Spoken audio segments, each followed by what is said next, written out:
Picture a vast, shimmering river snaking its way across continents and through countless communities. It doesn't carry water, but rather something just as vital in our modern world: money. This river of wealth is not a single body of water. Instead, it's formed by the sum total of all the world's financial transactions, trade agreements, investments, and currencies. Like tributaries meeting a mighty river, each local economy contributes its own current of capital, blending into a global flow that touches every corner of the earth.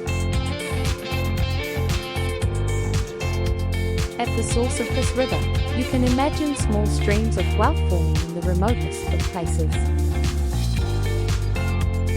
A craftsman in a hillside village sells handmade textiles. A tech entrepreneur launches a new app in a bustling city. A farmer harvests wheat from fertile fields.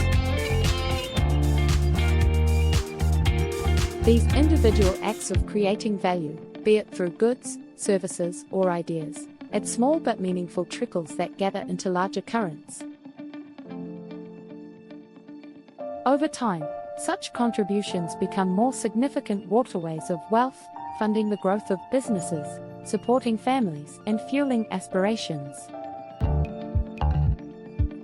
As these countless streams merge, they form financial markets and banking systems, broad channels through which currency can flow. Commercial banks, credit unions, and microfinance institutions connect savings, loans, and investments. They help individuals and businesses manage risk, fund new projects, and build wealth. In this sense, banks act like canal builders, directing capital where it's needed most.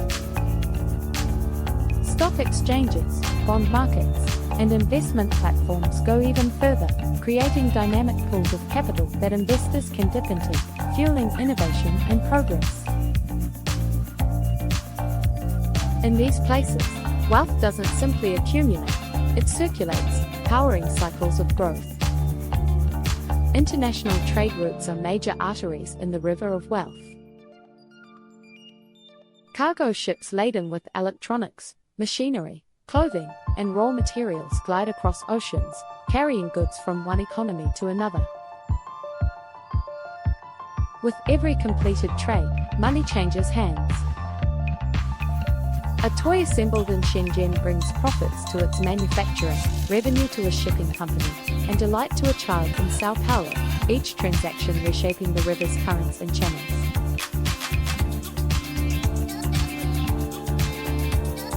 Such global commerce allows previously isolated communities to tap into distant opportunities.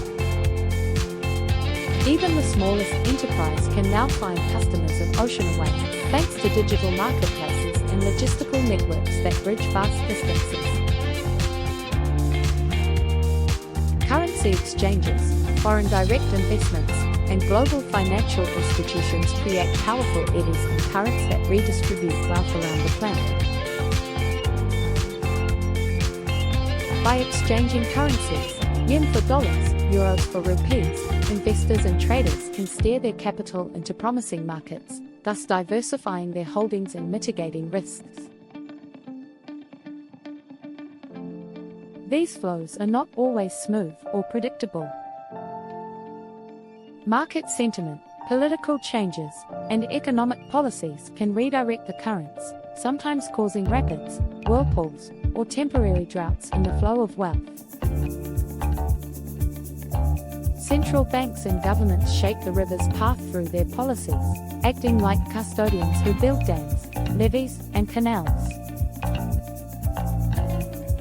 By adjusting interest rates, controlling inflation, and managing their money supply, these institutions influence how freely wealth can circulate. Sometimes, they may choose to slow the current to prevent runaway inflation, or open the floodgates to encourage borrowing and investment during times of stagnation. These interventions, delicate and strategic, aim to maintain stability, allowing the river to flow steadily rather than surge wildly. Non-governmental organizations, philanthropic foundations, and international development agencies also play a role in guiding the river's waters toward regions in need. They might create channels that bring capital into communities lacking infrastructure or education. These channels can help fund schools, medical clinics, and clean energy projects. When properly directed, the river of wealth can do more than enriching vistas. It can uplift entire populations, nurturing more balance and equitable growth.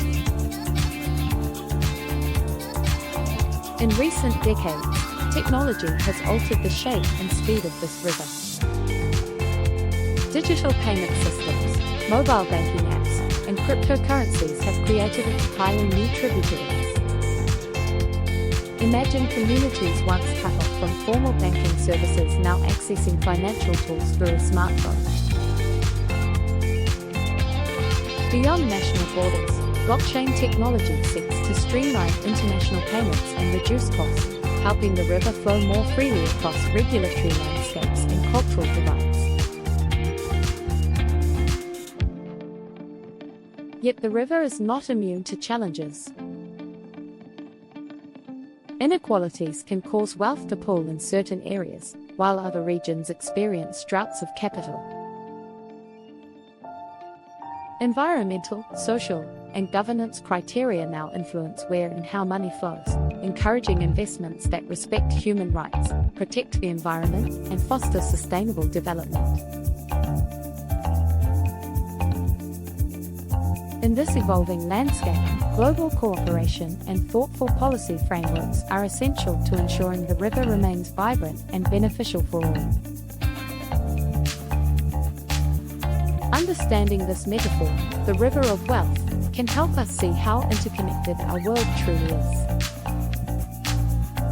Every purchase, every investment, every pay raise, every loan approval plays a small role in directing this mighty current.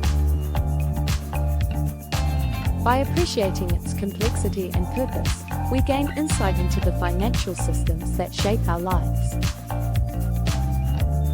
We can find our place along its banks, participate in its flows, and ultimately use our resources to improve not just our own prospects, but those of communities worldwide. This river, ever-changing and endlessly adaptable, reminds us that wealth is not a stagnant reservoir to be hoarded, but a living, moving force. It is an opportunity to connect, create, and collaborate. In understanding how money flows around the world, we learn how to better navigate its currents and harness its power to uplift us all.